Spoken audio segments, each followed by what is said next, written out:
Hi, everybody. Welcome to Mormonish. I'm Rebecca, And I'm Landon. and we have an absolutely wonderful guest on today. We have Melisa. How are you today, Melisa? Hello. Doing great so Hello. far. That's such a cheery hello, hello. That's perfect. I love it. So Melisa is just amazing.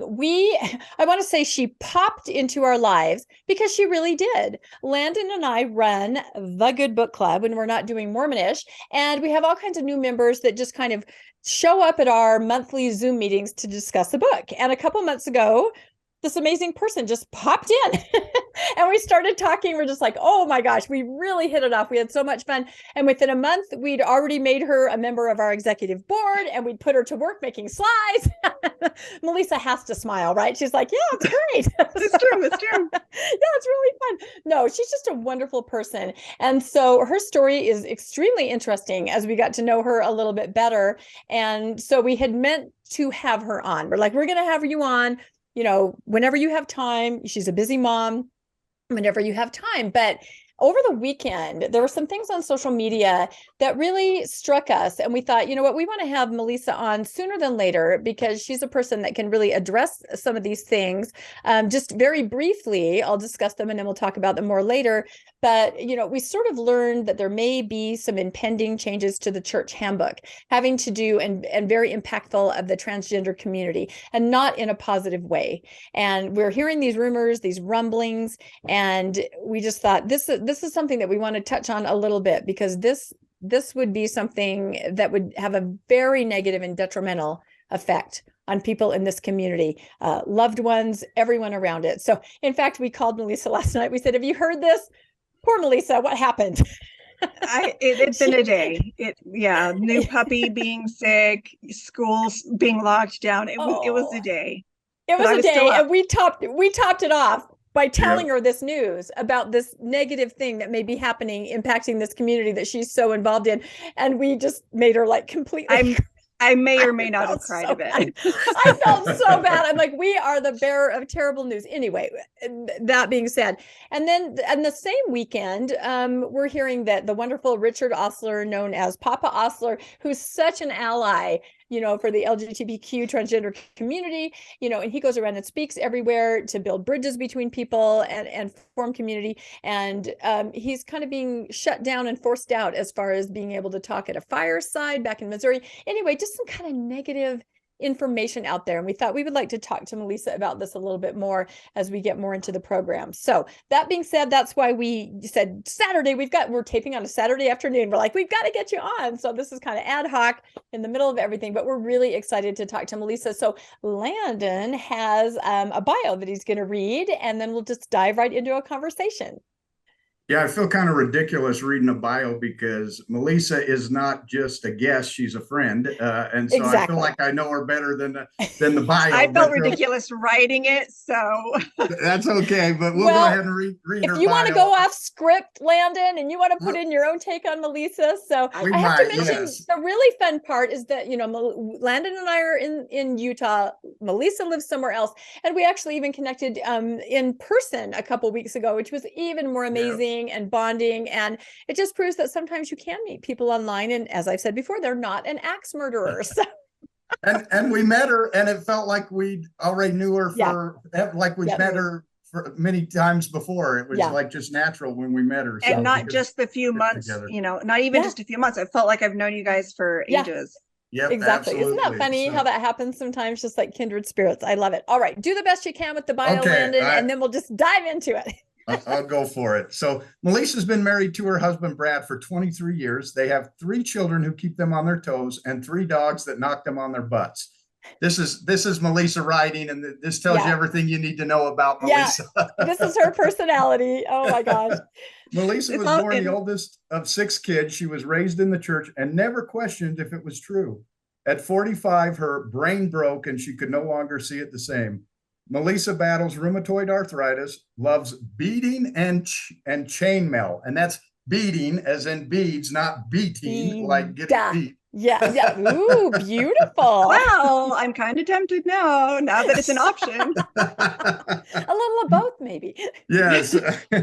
She's an avid reader in 5 book clubs, although her favorite is the Good Book Club. She Who didn't has write to that, say but I'll add that? that. She has to say. She is passionate about building community and being a vocal ally for the LGBTQ plus community. And we just love her to death. Since she Yep. joined our book club, we've just had so many good conversations with her, and she just adds so many ideas and so many neat things to our community that we've loved for her. And she just really has a neat, as we're going to visit with her today, she's got so many cool things that have happened in her life, so many neat things in her family that are so different than other things I've heard from other people that we've met in the post-Mormon community. So she really has some unique perspectives that she can add to the post-Mormon community. So that's Melisa. We're super excited that we get to share our Melisa with our Mormonish audience. So we heard your bio, and let's just start. You can maybe expand on that a little bit. Tell us a little bit about how you were raised, and then kind of your journey, which is absolutely fascinating. From Landon said, "Oh, I found a picture of Melisa on Facebook somewhere. It popped up from a couple years ago," and he said, "Well." See what you said, Landon. It was so fascinating. Well, she looked kind of like the Relief Society president. And yeah, once you know Melisa, or once you've met her and she tells you a little bit about her journey, it's just so different because she's really made a big change in the last year. And it's been quite a journey for her in the last year. So I'll let her explain that. But let's talk about it. Enough about us. Definitely a whirlwind. Yep. Enough about us. So why don't you tell us a little bit expand a little on that biography, and then just take us, up to how you transitioned out and all of that. Tell us about your family. Let's just talk. Okay. So, I'm the oldest of 6, as mentioned. It was a very Orthodox family, spanning generations of, very committed to the church, very, strong.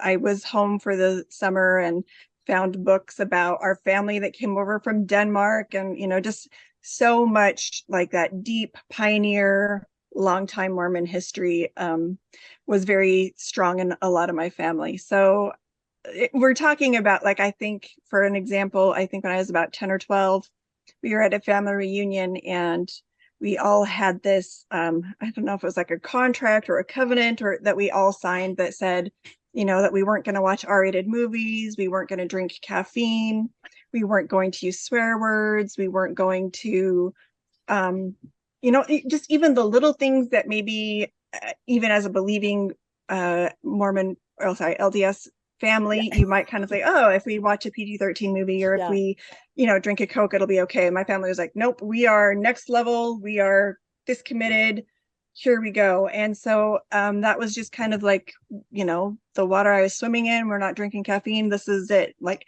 I never even considered drinking coffee. Never even considered, like, it was never even an option in my head. I was that committed, that focused. This is it. This is the way to go. I did have a brother who left the church when he was 21, and loved him, supported him. We were, it wasn't, I don't really feel like it was that we ostracized him or anything. That wasn't my perspective. I still loved him and adored him. But so we kind of had, I definitely wasn't the first one to leave the church, which I think helped a lot. I feel like in a lot of ways he kind of paved the way and put up with a lot of that, the heartbreak and stuff.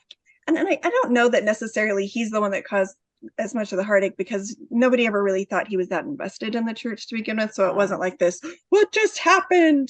Kind of like, we expected it. If anyone was going to leave, it was going to be him. We were waiting for I get that. Right. But then about 11 years ago, my youngest brother left, and that one just shook the whole family. And so he also did a lot of the work so that, when I come along 12 years later saying, I can't do this anymore, they were really there to say, hey, you're not alone. We've been there, we get it, we understand, and we're here to hold your hand. We're here to support you. We're here to boo you up and be there. And so that really made a huge difference for me, because I did not realize how isolating and scary it must have been for them to go through that. So I felt very lucky to have them. So, awesome. Graduated from high school, seminary graduate, BYU, graduated in 3 years, single. I never got my money back. Never got that MRS degree, right? That everyone's supposed to do. I So didn't. I get that. I get that. So there was a while I was still living in Provo, and everybody's asking, when are you getting married? When are you going on a mission? And I'm like, no, Only that's two not choices. really. What else are you gonna do? And I just got really kind of overwhelmed with it. I'm like, all right, I'm leaving. I'm moving away. I'm done. And so I moved to Colorado, and my friends all said, oh, you're never going to get married now. Like, you're leaving Provo. How are you going to find somebody to get married outside of Provo? No one gets married outside of Provo. Yeah, it doesn't No happen. way. Right? It's not an option. And I was like, you know what? That's a risk I'm willing to take. So I left and actually met my husband through my family. And so I like to joke that it was an arranged marriage. We started writing letters back when letters were like handwritten, not even emails. Like, we actually wrote letters. I had to get Canadian postage. So we have all of those. So that was how we met. And it was one of those, pretty typical Mormon. We met in July. I moved out to Oklahoma and did a long distance thing. I moved out to Oklahoma in October. We got engaged in November and married in December. So, perfect. It's about as Mormon as you can get. What you do. That's right. Yeah. And then we have 3 kids. We have 2 boys, and then our youngest was born female, but now identifies as non-binary. So, those are our kiddos, and they're just fantastic. My oldest just got home from his mission and just sent him to not Rick's anymore, BYU, Idaho 2 weeks ago. So, and then my middle one moved out. So we're carrying along with the empty nest thing. So that's been a change. So then let's see, where do you guys want me to go from there? That's kind of like the long bio.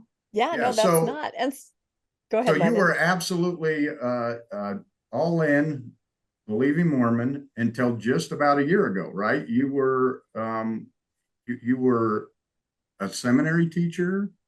You were married to the bishop. You had a son on a mission. You'd been in several wards. I think you were in Philadelphia. You were in a ward with the Andy Reid at one time that you love. Yeah, I know you love him. Moved to Oklahoma. You were the perfect Mormon family, basically. But you said something happened. I think it was in your ward in Philadelphia where you met a couple that kind of changed your life. You want to tell a little bit about that story and how that impacted your life? Yeah, I was definitely one of those Mormons. I'd never had coffee, never had tea, let alone like alcohol, cigarettes. None of that was even on my radar. And so I was very believing, very Orthodox. I get out to Philadelphia, and my first experience, I knew that there was LGBTQ people in this world, right? Like, that's not a surprise, but I hadn't really had like those close personal, like, these are our friends. These are somebody that we talk to, we hang out with. That had not really been my experience.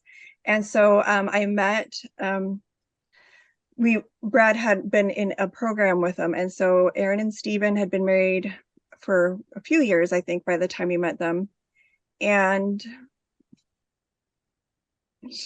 so what happened was that Stephen invited us over. My oldest was like 11, and Stephen invites us over to go swimming because they were in like this, when you're in Philadelphia and you're in residency and you've got 3 kids, and Philadelphia is already super expensive. We just didn't have a ton of money to do fun things, and they were living in this really nice apartment with this pool, and they're like, hey, why don't you come over and use our pool?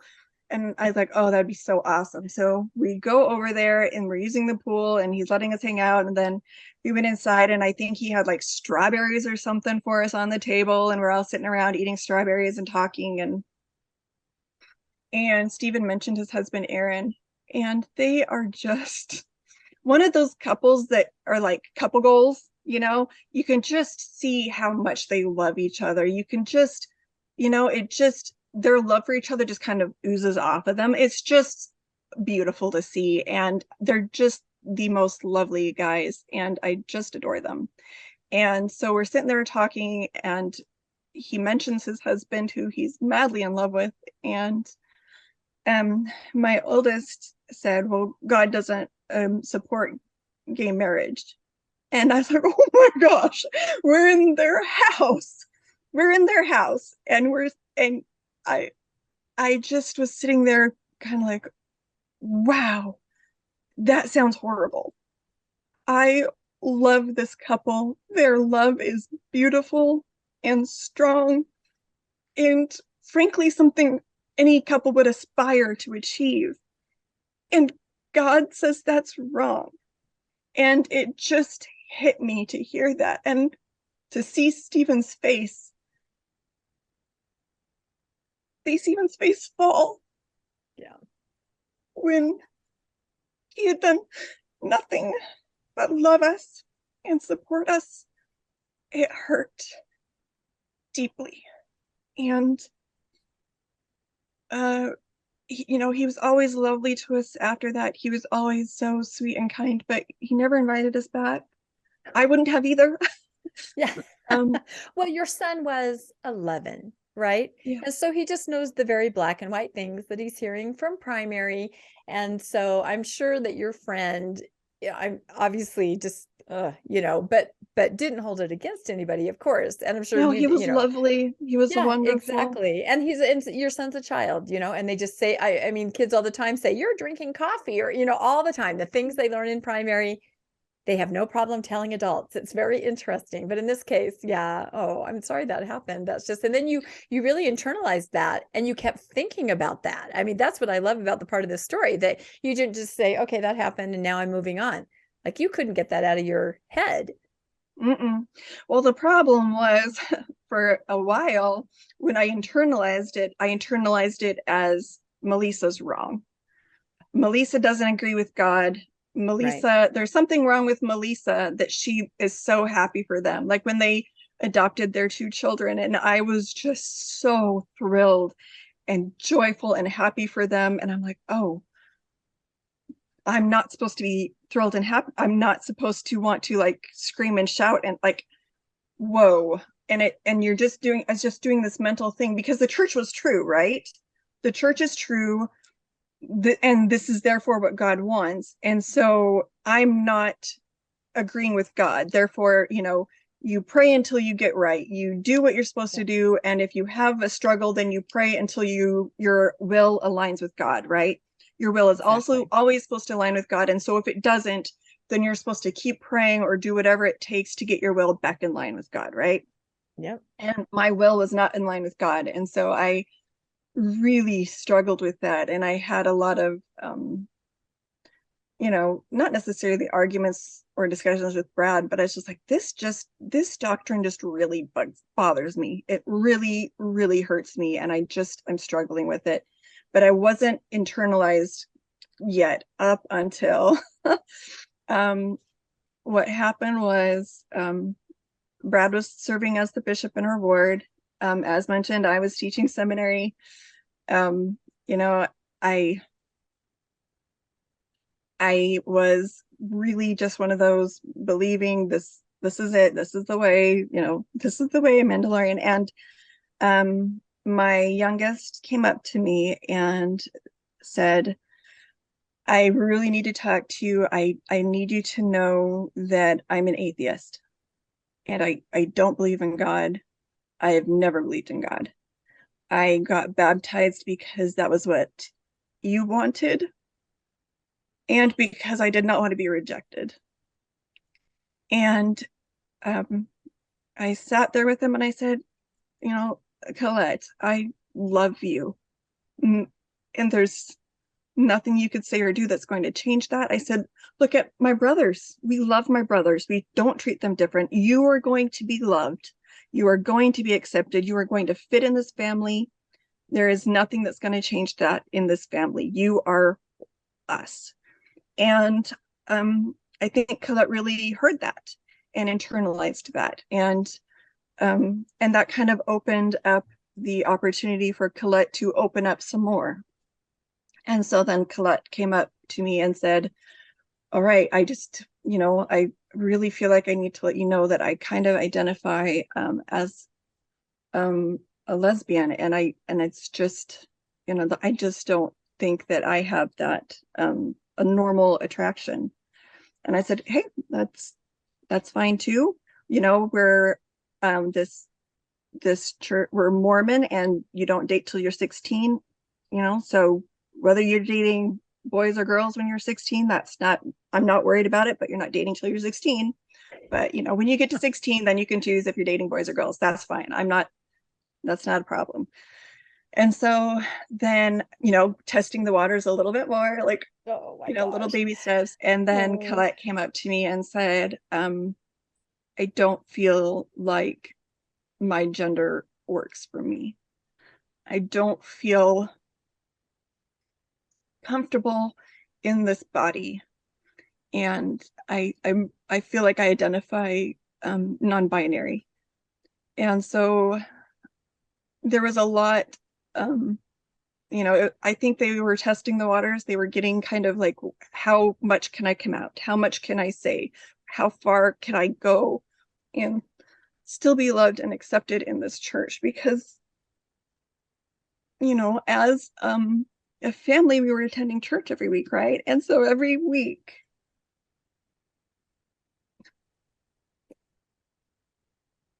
I'm sure there are lots of people that can relate to this as you're talking right now, Melisa. I absolutely know that they are. And I'm realizing that your husband is the bishop at this time. Isn't that correct? Yeah, your husband is the bishop. Yeah. And one thing that's amazing about this story is how supportive your husband has been through this whole thing. That is something that you don't usually see. He knows you're on this podcast today, and he said thumbs he up has allowed, from what you tell us. allowed you to do what you feel you've needed to do all through your journey. And he's not the bishop anymore. He's now on the High Council, and he's allowed you to be who you need to be and feel the feelings that you've needed to feel.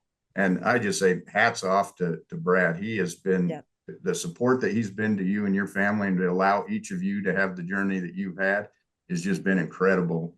You don't see that very often. So you've really got a great support there. He truly is remarkable. He truly is. And, even as a bishop, when my kid's telling me these things, and he's doing all of this out of love, right?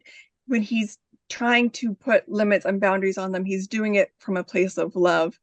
But the problem is that Colette's coming to me and saying every single week I'm having panic attacks. Every single week I'm in church, I'm hearing that my gender is wrong. I'm hearing that my attractions are wrong. I'm hearing that I need to have an eternal family, or I'm not going to make it to heaven and be with my family. And all of these things that for years they've been internalizing and feeling that there's something wrong with them. And there was so much internalized pain there. And so, Colette's having these panic attacks, and Colette's having these anxiety, depression. Like it's rough. I mean, I'm not in the LGBTQ community. I've never experienced that. I can't relate to that, but I can feel what my kid feels from my perspective, right? I'm a very empathetic person, and I can just feel you are their pain. She is, right? Yep. I feel things very strongly. And so when Colette says I'm having panic attacks and anxiety and I cannot go to church anymore, and Brad Bishop says, no, you need to go to church. Church, you don't have to believe, you can be an atheist, that's fine. But church is where you get, there's good things to learn in church, even if it's not,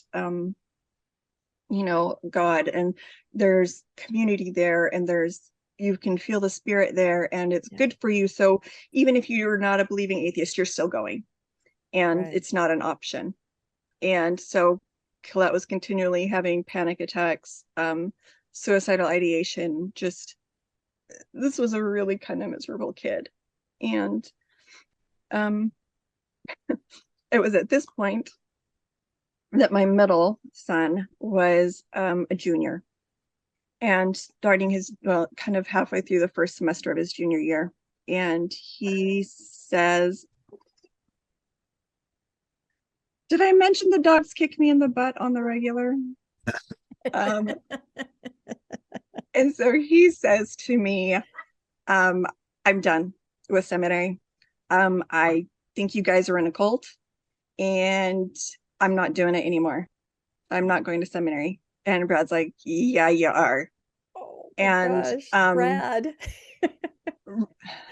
I mean, he's like, this was, the hard thing is that we got married. This is how we're going to raise our kids. We're going to, Yes. That's how I grew up. You go to church. Yep.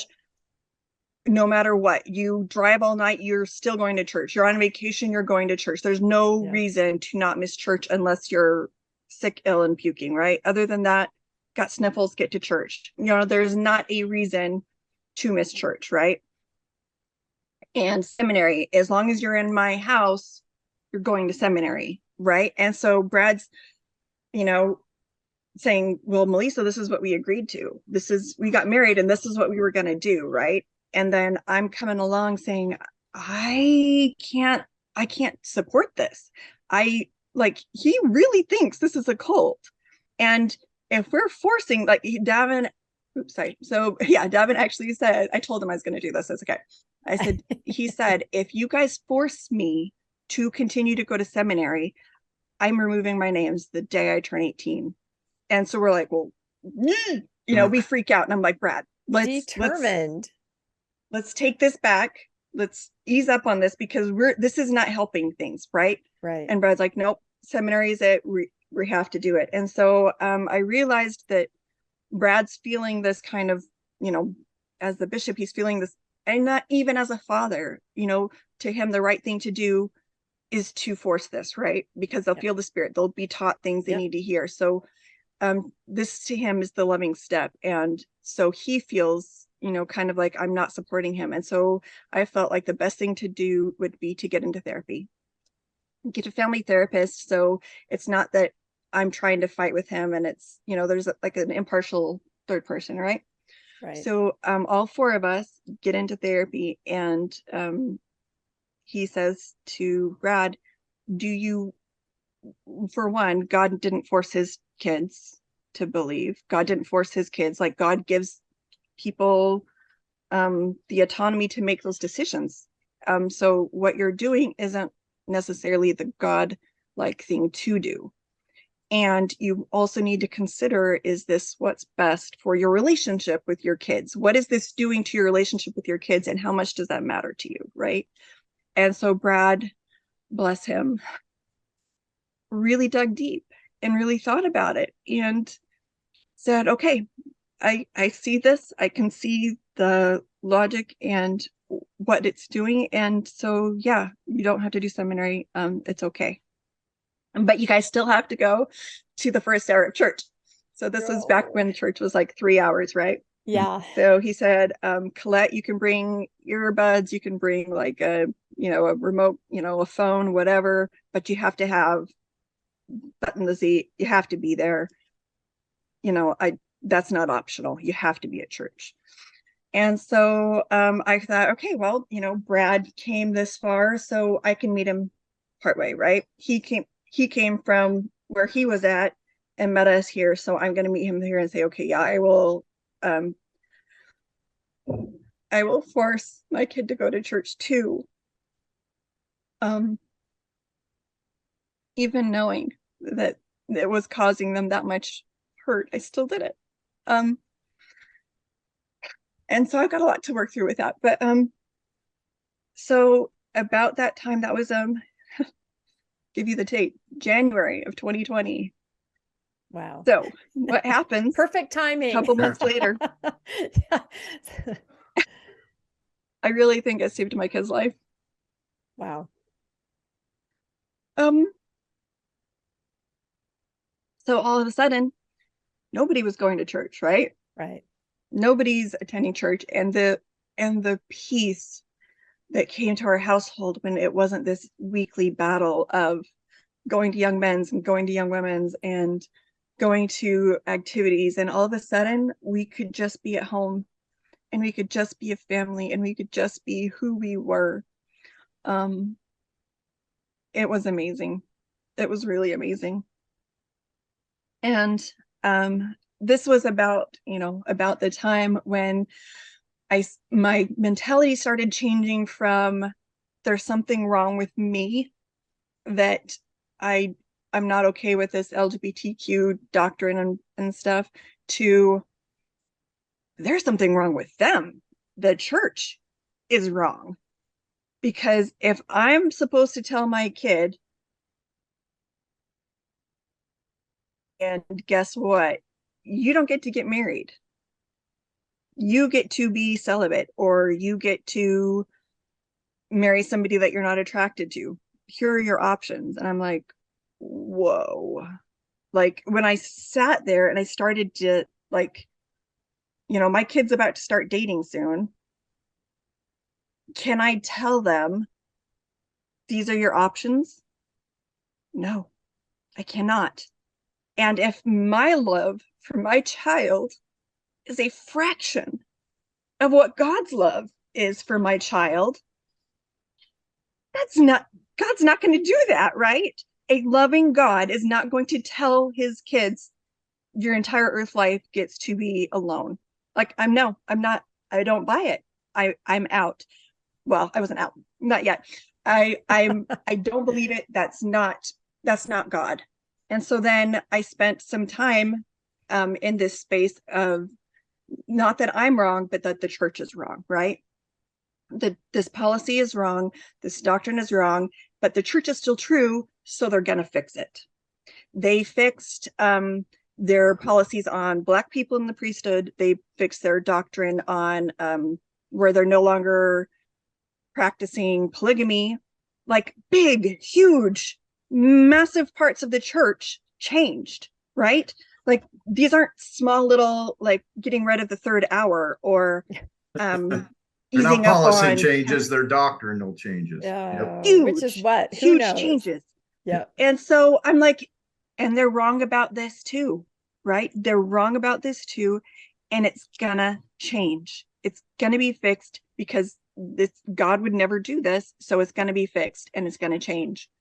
And so then I was kind of in an anger phase for a while. I'm mad at the church and I'm frustrated with them, but I'm not saying anything. I'm really like, my husband's a bishop. I don't want to say anything, publicly about how much I'm frustrated. I don't want to say anything publicly. I can't, like, dye my hair blue. I can't, like, have like a billion piercings. Like, I'm still like very much in the no, I'm very much in the, I'm representing the church. I'm being, an example for how I'm supposed to be living my life as a believing Mormon. And so I was still very much in this box, even though inside, like, I remember my last Temple Recommend interview, he's asking me all the questions.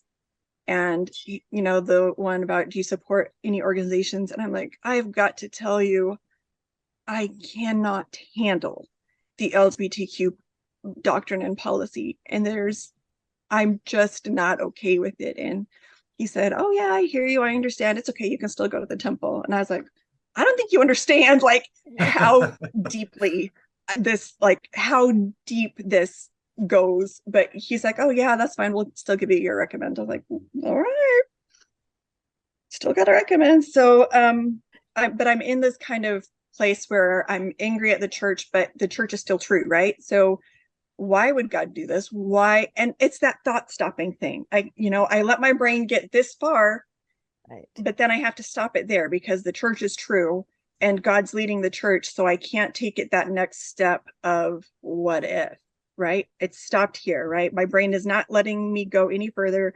So, which, a logic person would say, if you believe the church is wrong and is led by God, wouldn't that tell you something? But no, it didn't. No, it did not. I didn't see it. Too complex. Still didn't see it. Nope. I still believe the church is true, but I believe they were going to change. And everybody would tell me they won't. I'm like, they have to, because this is a human issue, a human rights issue. This is a humanity issue. This is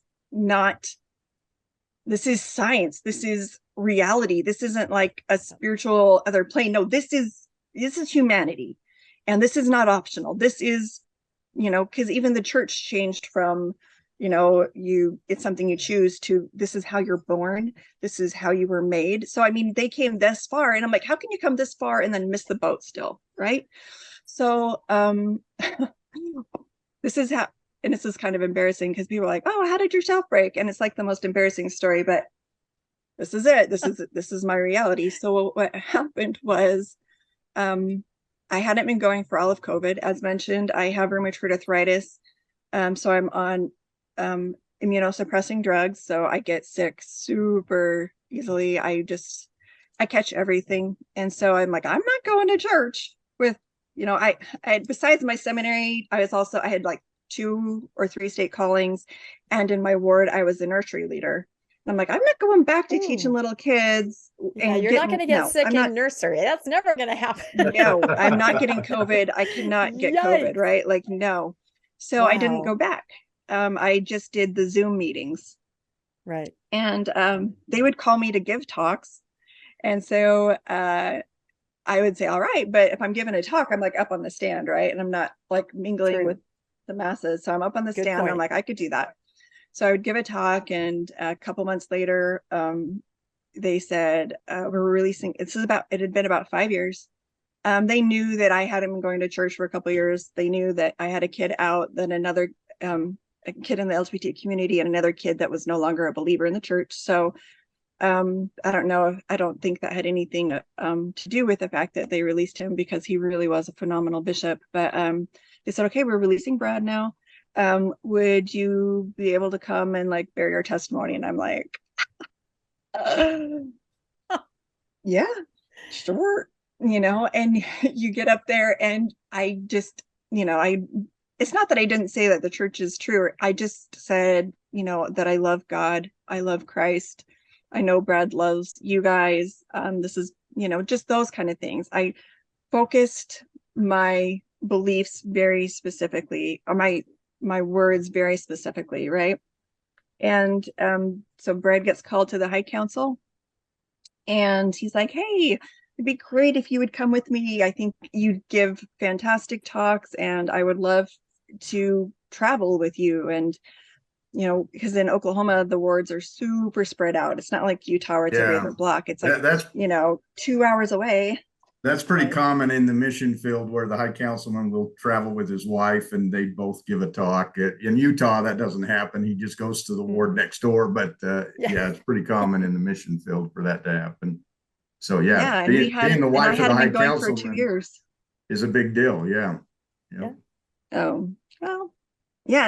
And I think he just wanted to have me back in church. I had been attending on Zoom, but I hadn't been attending with him.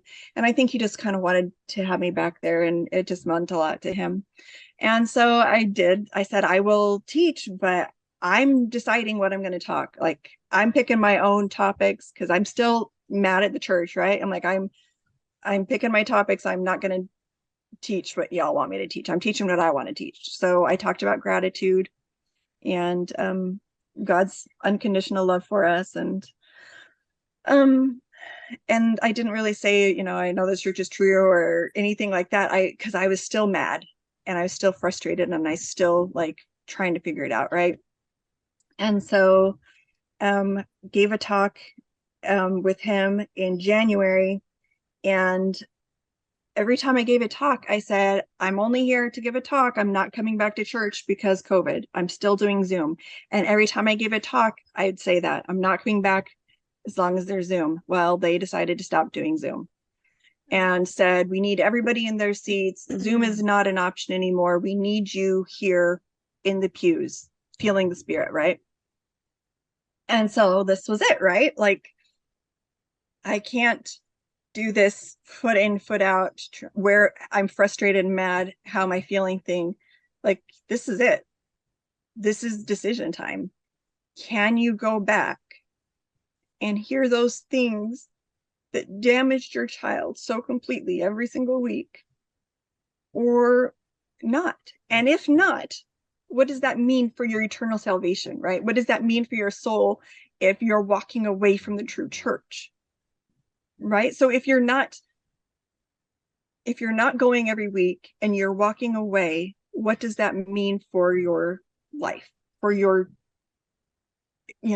afterlife? Like when you die, if you left the true church, what does that mean for you, right? And I'm like, crap, I don't want to like lose my soul and lose my spouse, so I'm gonna have to go back to church. And then in this like moment of clarity, what if there's a third option? What if it's not true? Wow. Right? The way that I'd never, 45 years, let that thought come anywhere near me. It was never a question. It was never an option until that moment. And at that moment, it felt like everything in my life crystallized in that instant. And everything made sense. Why I couldn't make the reconciliation between the church's doctrine, why I couldn't have those feelings about how I'm supposed to support my kid, right? All of these things I'd been battling in myself, all of these boxes I'd been stuffing myself into, and all of these ways I'd contorted myself to fit in that were hurting me, I just let it go. And the peace that I felt to my core to say, oh, I am not wrong. I've been right the whole time. This whole time I was right. And it felt amazing. I thought it was going to be terrifying, but it felt amazing. But then you get into the holy crap, I have spent 45 years of my life, everything I believed, every particle of my being was devoted to this church, right? Yeah. And who am I without it? What am I without it? And to, that dark night of the soul thing, oh my gosh, that was rough, right? That's like, you're here and then it's like throwing you into the deep end of a pool when you can't swim, and it's like, what am I even doing? Like there was no place in my brain for any of this stuff to even happen, because I remember my sister had asked me like a year before, well, like, you guys are good with the church, right? Like Brad's the bishop, I'm teaching seminary, I've got 3 state callings, I'm fine, like we're cool. I said, I'm mad at the church, I'm frustrated, but it's true, so I will just have to live with being frustrated because it's true. And I believed that. I absolutely believed that. So then to have this realization and say, if God is in charge and they're talking to God every day and they're conversing with him every day, why wouldn't God tell him not to do this? Why wouldn't God tell them that they are killing people, literally killing people with this doctrine? He wouldn't. He wouldn't, and he doesn't. Therefore, ergo, it's not real. Because if they're talking to God, if they are truly talking to God, this would not be here. And I even told Brad when I was going through this, even before I left the church, I said, Brad, because he said, it was like, hey, let's pray about it. Let's read the scriptures. If you read church talks and if you pray and read the scriptures and read talks, you'll understand and you'll have peace with this doctrine and you'll be okay. And I said, there's nothing in the doctrine that's going to make me feel better. There's nothing in the scriptures that makes me feel better. I'm pretty mad at God right now that this is even the doctrine in his church. So no, none of your solutions and none of your answers are fixing anything in my life right now. And I said, you and I, if we walk up to God right now, the both of us, I promise you, I'm right. I said, there's nothing in my body that feels like God would do this. So I said, let's do it, Brad. Let's walk up to God. You and I right now, let's do it. I am right. I am right about this. Not about everything, but about this, I am right. That's how strongly I felt about it. And so when I brain broke, I'm out, I'm like, okay, well, now what? where do you go from here? You know, the indoctrination in your church the whole life is where will you go if you leave the church? What would you do? Yep. Nobody else has anything better. Nobody else has any answers. We're the ones that are talking to God. We're the ones with the answers. This is it. Where will you go? And so I'd been thoroughly indoctrinated, and I'm like, oh, there's nothing else out there. There's nothing else. Nobody else has any better answers. Nobody else is talking to God. If these guys aren't talking to God, nobody is. Like there was nothing in my brain that said there's another church that's true. So then where do you go from there, right? It's like it's the deconstruction thing, right? And my deconstruction was so fast because I'd been in so much pain putting myself in boxes that getting out of it felt so good. It was super fast.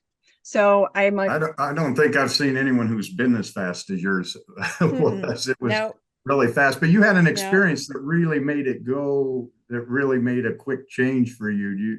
You want to tell us a little bit about your scuba incident? And that wasn't even, I mean, that was kind of a little bit after, because this was like, you know, I realized the church isn't true in February, and my brain breaks. It's not true. So I'm like, well, I guess I have to look at the Bible, right? Bad idea. Yeah. You look at the Bible and it's like, ooh, this is problematic. You know, Adam and at least Adam and Eve always felt weird to me. And I'm like, oh, I don't have to believe in Adam and Eve anymore. Noah always felt weird to me. Oh, I don't have to try and make that. I was a literal believer in the Bible. Like, I was like, I don't know how God got the animals over there or how he got all those animals on there or fed it, but I know he did.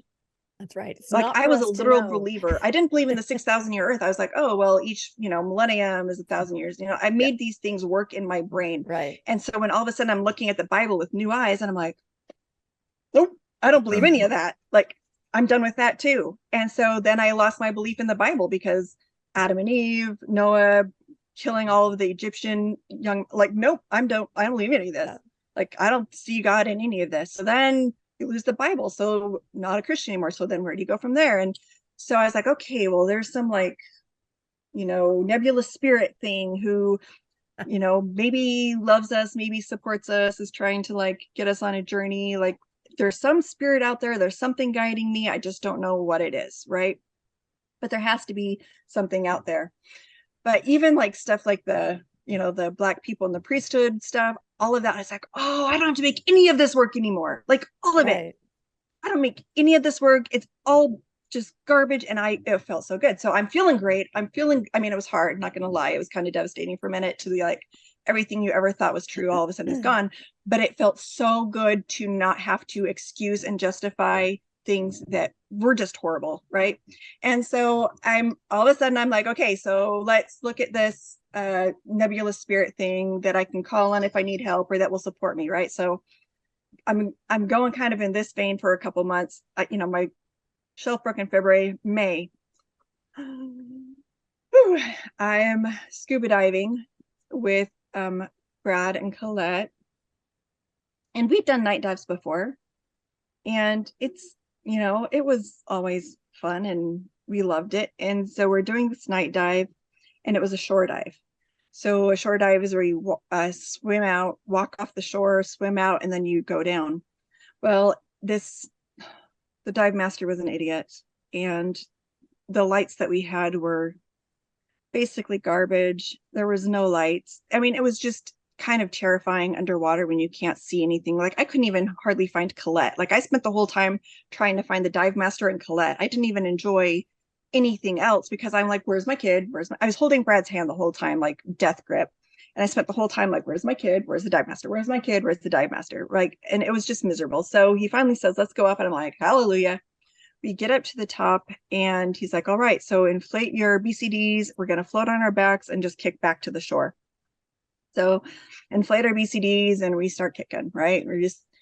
And about 10 minutes later, he stops us and he's like, okay, well, we're kind of going off target. So I need you guys to kind of angle yourselves a little bit more this way and kick harder. Okay, angle ourselves, start kicking harder. 10 minutes later, he says, all right, so we're actually further out at sea and further down the shore, and we're caught in a riptide. And we're going further out. And I said, okay, so what's the plan? You know, you're the dive master. Where's your flare? Where's your flag? Where's your radio? Where's your plan that somebody's going to come find us if we're not back at a certain time? Where's, you know, we can't use the flashlights to like signal. Even if I knew what SOS was, I wouldn't have been able to signal. The flashlights were garbage. So what's the plan? Well, the plan is that we're going to swim back, but we're not swimming back. We're not getting any closer. We're getting further out to sea in the dark in the middle of the night. So what's the plan? Start swimming. And I was like, oh crap. So I'm holding Colette's hand, Brad's holding Colette's hand, and we're just kicking as hard as we can, right? And so then the dive master is kind of pulling on my BCD, and Brad says, Melisa, I need you to let go of Colette's hand and trust me to get them back. Okay. And I said, no way. I cannot let go. This is my kid. Like, how can I let go? And he said, you need to trust me and let them go. And as awful as that sounded and as awful as that felt, I knew that's what I needed to do. I knew that for my kid, I had to let go. And I listened, and I couldn't see him because there's no light. Middle of the night, middle of the ocean. Well, not the middle of the ocean, but you know what I'm saying. Middle of the night, flashlights are garbage, so I can't see them. Like, I can't even see their flashlights. I don't know where they are, but I keep calling out, hey, you guys okay? You know, we're swimming, we're kicking as hard as we can, and I can hear them further out. And each time I call out, I can hear them further and further away from me. And so I'm sitting there in this ocean, and my husband and my kid are floating away from me. And I'm like, this is it. This is the time to call on that spirit, to find that being, that whoever's up there, whoever has that, power, now's the time to do it, right? Now's the time to call on that power. Now's the time to make a bargain. I'll go back to church. I'll believe in you again. I will do anything to get my kid and my husband back to that shore. And I laid there and I looked up in these stars in this vast world, stars without number, the depth of up there. And I just looked up there because I'm laying on my back, kicking my guts out. And there was nothing for me. There was just nothing there. And I knew there's no bargains to make. There's no deals. There's no begging. There's no power. If we're getting back, it's because we swam our guts out. And there's nothing else that's going to get us there. And just that, to realize that you're alone in this world, it was both, what's the word? Terrifying and invigorating, because all of a sudden it's up to me, right? Yeah. If I'm getting back, if I'm getting to this shore, it's because I'm working with everything I have to get there. I can't rely on anybody else. I have to do this. And so then it's kind of like that paradox of both terrifying and gives you more power than you ever realized you had. And so you use that power, and I kicked my guts out and I made it back to the shore, and my legs were jello, and we were like a mile down the shoreline and had all this equipment to carry that's so heavy. And so it's pretty miserable, but we all made it back. I have not been scuba diving since, but we are going again in blame June. You on that. So. Well, I'm going in June, so wish me luck. Ah. I'm like, Brad, are you sure you want me to go again? That's how I became an atheist. Oh. He's like, you'll be fine. You'll So, be fine. yeah, it was just one of those experiences that until you like have, they always say, oh, well, everybody's an atheist until they have a near-death experience, then they believe in God, and I like, that was my opposite. That was not my experience at all. When like I had actual fear for my life, my kids' life, and my husband's life, I realized I had the opposite experience. There was no like calling on God to save me at the last minute, or I had the opposite experience of what I hear a lot of people say towards atheists. And so I felt peace with it. Peace. I And loved there's your. that. I was going to say, there's that phrase, oh, blah, blah, blah. We have so much to talk about. There are no atheists in foxholes, right? You've heard that before. I agree with you, Melisa. It's the opposite. Foxholes create atheists. And right. when Melisa shared her story, Landon, Landon was he has had a similar experience. Why don't you share that, Landon? And I have too. It's so interesting. I think this is why we bonded on this. Yeah, I loved her story because when I was in the military, I was in Georgia in the middle of the winter. We were doing training, and it was January. It was raining. It was 40 degrees, and it rained for days. We were soaking wet. We were sleeping in the mud. We would just sleep in a pile to try to stay warm. And, this was my first time really doing this. And I kept saying, they're going to come pick us up. I mean, my body's numb. I can't feel my legs. I can't feel my arms. They're going to come pick us up. And after 2 days, I finally realized nobody's coming. And that was the first time in my life I realized that there's this point in your life where you can't depend on anyone else coming to take care of you. You got to just survive. And so, although I didn't become an atheist at that moment, when I did become an atheist, that became my mantra. And I told Rebecca when I met her, I kept saying, this is kind of my mantra now, is nobody's coming. Nobody's coming. Everyone keeps saying, oh, the Savior's going to come and take care of this for us. And I'm like, my mantra is nobody's coming. We've got to take care of this ourselves. This earth life and everything that happens is we've got to take care of it ourselves. Nobody's coming. But you really jumped into the atheist community. You're part of a group. You go to homeless shelters with an atheist group and feed the homeless. You're really involved in the atheist community. Can you tell us a little bit about some of the things you do there? I know it's fairly recent that you've been doing it, but you've definitely jumped in. I just lost my belief a year ago. Like everything's recent for Melisa. She's on steroids. Are you kidding? Fast forward.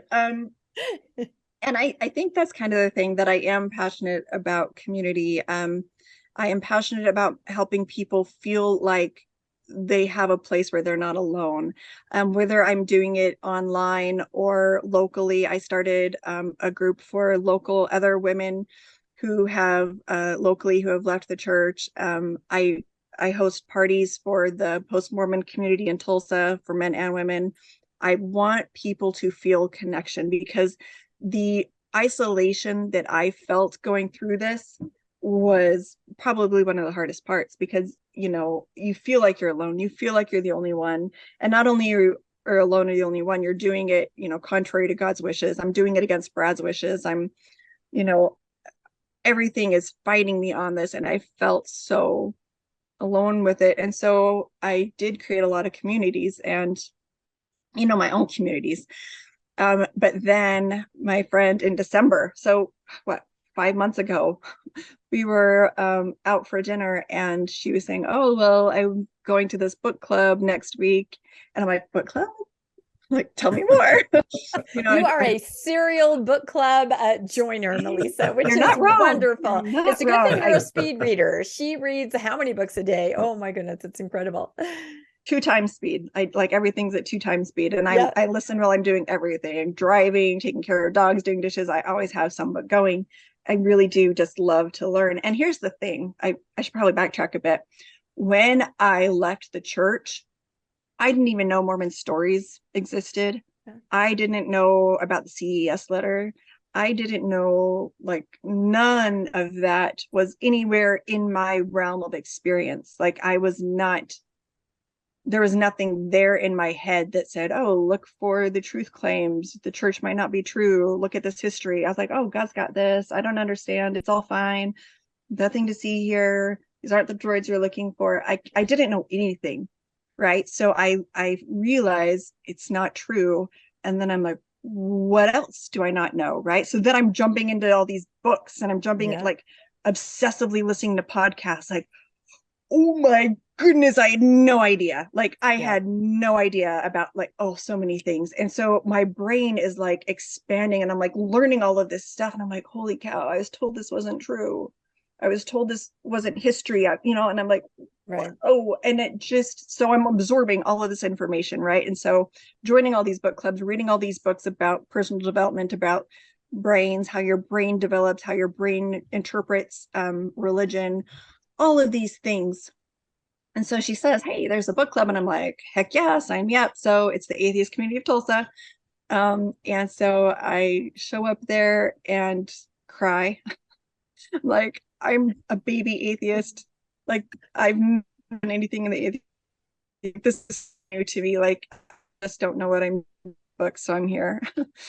And they were just like, they just embrace you. They're just like, hey, you're here, you're one of us.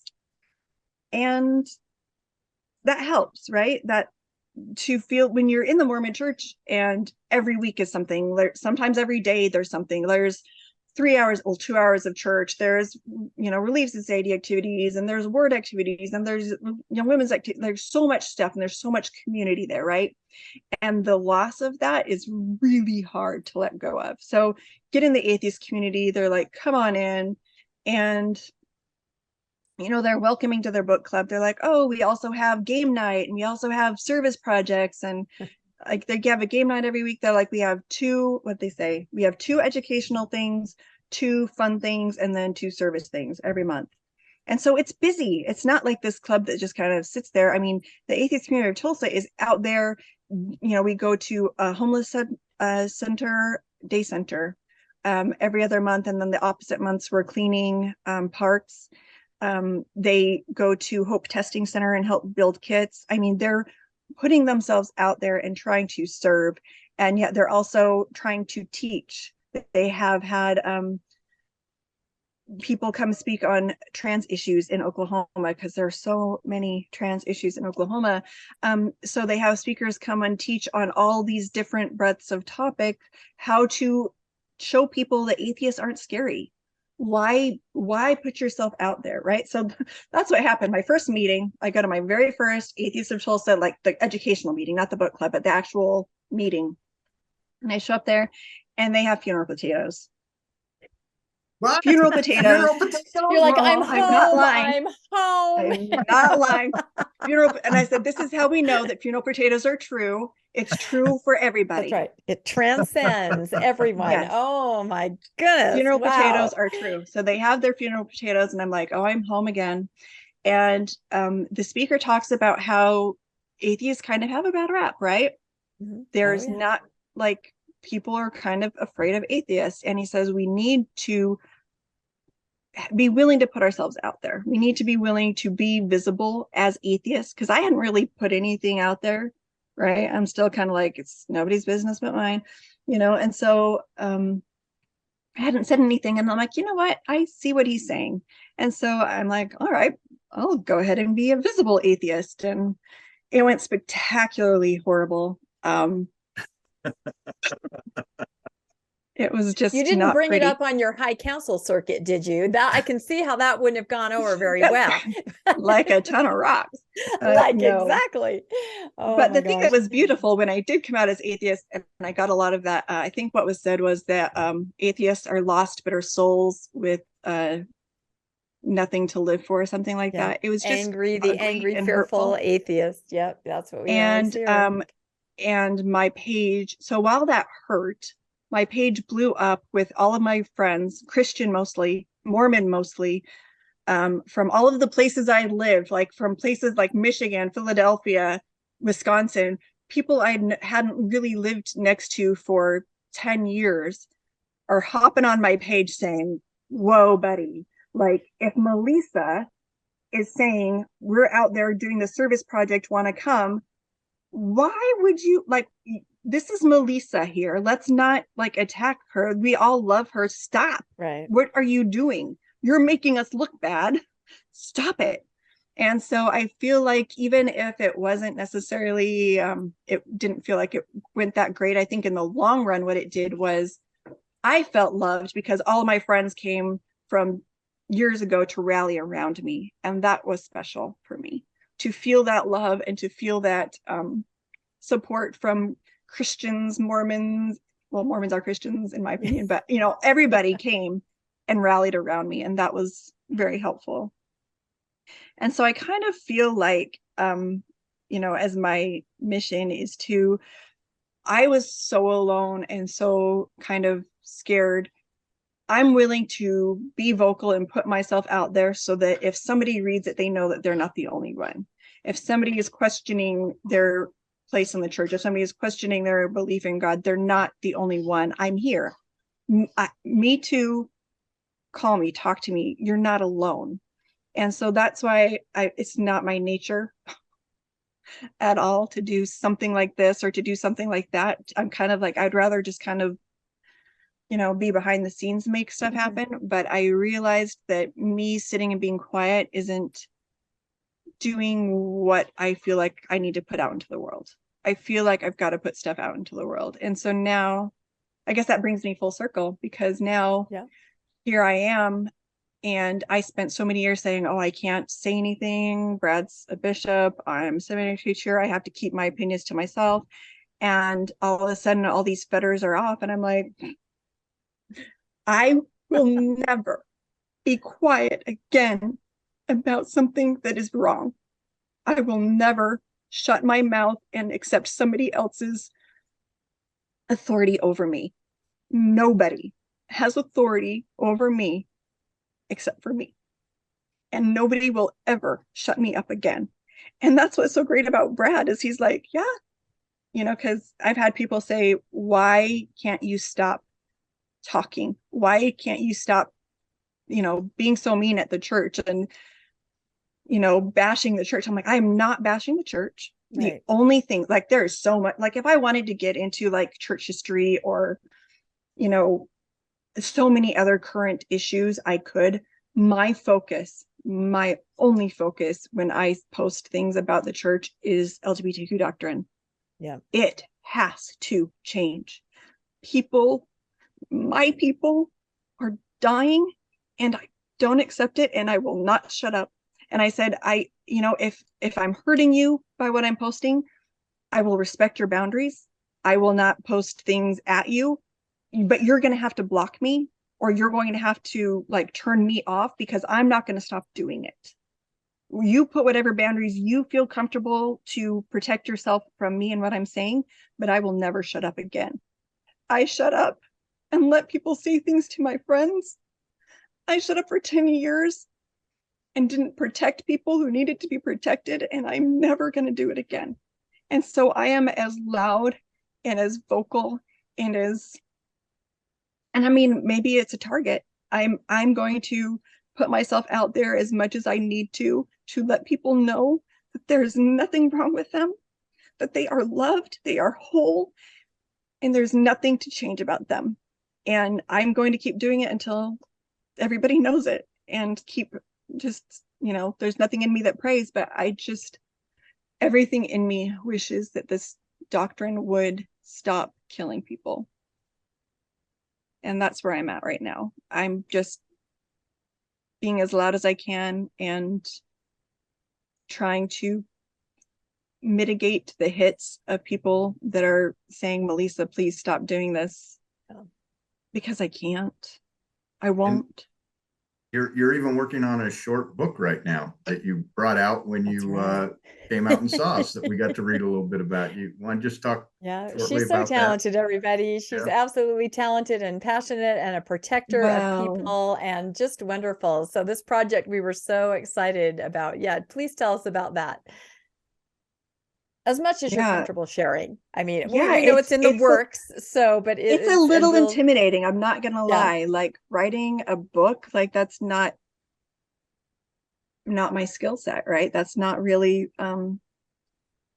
never written like it's not me, right? I hated English class. So Well, it what, is you now, Melisa. So you better just run apparently with it. Melisa It Mons, is. author. That's right. You're a whole new person. So Yeah, you found your voice. yeah, so what happened was I was at a restaurant and Brad being he really is such a gem, you guys. And he loves having these kind of conversations with me where we're discussing doctrine and we're discussing why I believe the way I do. He wants to know me. He's not afraid to have the hard conversations. He's not afraid to discuss church history. And he's read all the stuff and he's still a very believing, faithful person. And so he likes having the discussions and he likes learning and he wants to know me. He loves me for who I am and he wants to know my heart. And I don't think everybody who leaves the church has that in a spouse. And I realize that I'm very lucky. So I'm at a restaurant with Brad and I'm talking about the LGBTQ issues and how, I can't do it. And I think he said something like, well, everybody has the same rules. We're all here on earth and everybody has the same rules. It's not easy for anybody. We're all some people have alcohol addiction, some people have nicotine addiction, some people have physical maladies. Everybody has something that they're working against or some kind of challenge, but we all have the same laws from God. And so basically what came from that was I said, it's not the same for everybody. We're not all on an equal playing field. I said, Maslow's hierarchy of needs, you can't put like there's no alcohol on Maslow's hierarchy of needs. There's no things on hierarchy of needs. It's not, I want to gamble or I want to drink or I want to have coffee. None of those things are on the hierarchy of needs. What's on the hierarchy of needs is food, shelter, love, companionship. And you're telling me God is going to deny an actual human need. It's not an if, it's not a want, it's an actual need. People will die. Babies die without constant touch, affection, interaction. And you're telling me that God's going to tell people, your challenge in life is to be alone, celibate. You're not going to live with anybody. No, that's not the same thing as it's hard to stay away from alcohol. It's not the same thing. So I basically what I put it in is a staircase, right? We all have the same rule. We all have to go up this staircase. Some people are marathon runners and they just jog up that staircase. Some people, maybe a little bit of couch potato, it's a little bit harder to get that staircase. Then you got people like me who's got RA and climbing up that staircase. I can do it, but it's miserable. Going on down, right? You're going down. Is it the same for everybody? Technically, yes, but also no. It's not the same for everybody. And for some people, it really is impossible. Like it really is impossible. And so I wrote this story. I wrote it as it's called an LDS LGBTQ plus parable. Because I really just kind of wanted, I did it a lot for Brad, but I really just wanted people who have these, they make excuses for why they're okay to discriminate, why they're okay to not let LGBTQ people live the fulfillment of their lives, right? And keep them in this box. And so they have all these excuses and all these reasons. And so my parable kind of addresses all of them as much as I'm able to in the context of my parable. All of their excuses for why they would do that to the community. And so I just kind of wanted to say, nope. So that's where I'm at with that. And then you shared that idea with a friend who happened to be a publisher. So this is real. It's not just somebody saying, oh, I'm going to write a book. No, this is a publisher saying, this is brilliant. So yeah, and we got to Well, preview a little bit of the story. I know that you're still working on it, but yeah, it's so impactful and just such a great yeah, analogy I went and a out great to breakfast with metaphor. her the next day. She was at a book signing for her book. She was doing a Yeah, book signing for her see? book, and I went to support her. And we went out to breakfast afterwards. And I was telling her, I said, "This is how I see it." And she's like, "We can make that a book." And I'm like, This "Yeah, needs we to be a can." book. Yeah. So, yeah, Daph definitely put me on that path, and she's definitely holding my hand because I've been terrified, but we're I'm gonna do it because You're gonna do it. I'm ready to ramp up my my vocal outcry against Yep, policies that are killing yep, LGBTQ people. I'm ready to just, and it's going to be hard. I'm putting my name on it. I'm not hiding behind a pen name. I'm putting myself out there. And um I was telling Landon like last week, I said, I'm just ready to burn bridges, and I'm not holding back. I'm putting it all out there, and I hope that people will know my heart and either be yeah, willing to put out the fire or to rebuild a bridge, yeah, that they will know that I'm doing it out of love and a deep sense of desperation for these kids that are hearing this stuff. yeah. And so I hope that when I throw this out there and say, let it burn, whatever is going to happen is going to happen, and people are going to reject me and people are going to hate me for it. And I'm sad about that. It's not what I want. Not really my goal to have people in, but also I can't not be the advocate that I feel like I am capable of being. I'm capable of doing more. I'm capable of being louder. And so to shy back would be an inadequate use of my abilities. To say the least, Melisa, to say the least. And I feel that those that love you will love you even more because of this stance. And this is why we wanted to have Melisa on today, because she's just an amazing person. And at this point, I feel like there are just things coming down the pike that we are going to need those loud voices and those strong voices and those loving protectors. I just feel like we're going to need that. Like I said, I alluded to it at the beginning. There's some, talk of some policy changes that are going to be very negative for the community that we're talking about today.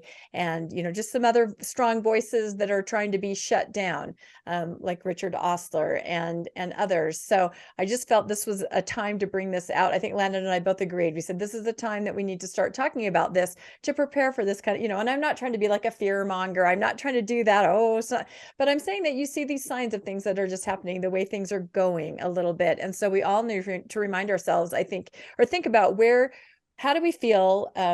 Where do we fit in, and what are we able to do? Not everyone is able to be loud like that. Some people have those strong feelings, but for whatever reason, they can't. They can support in other ways. But those of us that can have a voice and support, like you said, Melisa, never going to be quiet again. And I'm seeing that all over social media as these rumors or thoughts of things that might happen. I'm seeing posting, this will not happen again. My voice is here. So, that's exactly why we wanted to have Melisa on. Do you have any final thoughts, Landon? I just think this episode has been just, I've had goosebumps the whole time. I think it's just been incredible. Your story and just your commitment and who you are and just the champion and protector that you are. It is absolutely inspiring. So Landon, do you have anything final to add? And then we'll let Melisa get back to her new puppy, right? So she's also a dog mom. We love Melisa. And Yeah. I told her when I met her, I said, you don't have just a personality, you have a vibe. There's just a vibe about her Yes.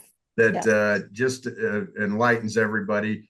And we love Brad. I haven't met Brad, but we've never met everything Brad. she tells us about Brad, it's like, man, this dude is cool. This He dude just is supports cool. her so well, and everything she tells us, you're going, wow, this is not the standard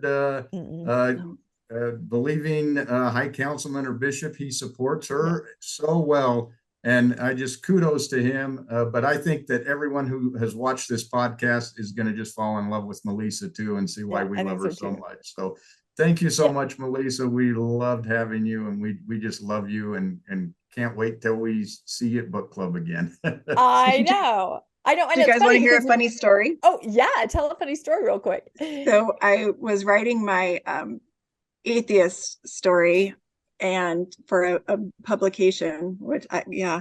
And so I printed it out so I could like, do the red highlights thing. And I printed it out and it was late at night because apparently that's when I write. And I left it on the printer. And the next morning, Brad gets up and he finds it. And I was like, oh, and this is, because for him, I'm not going to be with him and forever anymore, right? Like, this is me leaving him. And he read it and he said, this is beautiful. And you did a fantastic job. And, so his love is like, it's not encompassed in what the church tells him it needs to be encompassed in. Like, his love for me is beyond that. And like, he read my staircase story and he said, this is awesome. You did a great, I mean, he's reading my stories that are basically saying, I'm fighting you, right? But he's, giving me thumbs up and he's like, here's another example. I'm going into the atheist float for the Pride Parade. And he's like, oh, let's use my truck. He's a Christian, Mormon driving the atheist. I mean, he is just that kind of person. Yep. And to have him in my corner really helps me do all this stuff. So yeah, I can't get away from this without saying that he's just that remarkable of a human. No, that's incredible. And we, as we talk to other people and interview them, we hear the opposite story many times, and that is full of heartbreak and it's very sad. So this is wonderful to hear. So, well, we will have Melisa on again. That is an absolute guarantee because there are other things to talk about, but I'm so glad that we delved into this today. And thank you so much, Melisa. I know she has a super busy everything going on, as you can imagine, but she made time for this and it's just been amazing. So please like and subscribe and make sure that you hit the notification bell so that you can be notified when a new episode comes out. And again, it's just been absolutely lovely to spend the afternoon with Melisa, and we will see you all next time on Mormonish. Thank you, everybody. Thanks for joining us for another episode of Mormonish. We really appreciate our listeners and would love to hear from you if you have a story you'd like to share. You can email us at mormonishpodcast@gmail.com. You can also find us on Facebook, Instagram, and on our website, mormonishpodcast.org. And don't forget to look for us on YouTube and like and subscribe. Keep joyful, everybody.